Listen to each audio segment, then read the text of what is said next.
What is up guys, Done at this side. In this video, I'm going to show you how you can share a video from OneDrive. So first, you need to head over to your browser and then you need to go with the onedrive.live.com and then you just simply need to log in with your OneDrive account credentials. After that, you can just simply hover to My Files and then search for the file or the video that you are looking for. And after that, just simply check on this checkbox.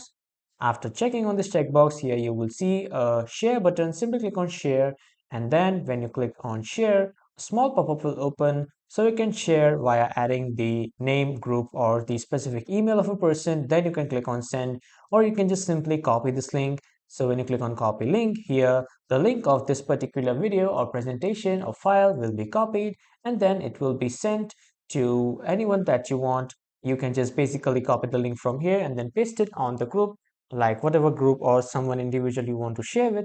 So this is how you can share your documents, files, and videos through OneDrive. That was all for this video, everyone. Thank you for watching.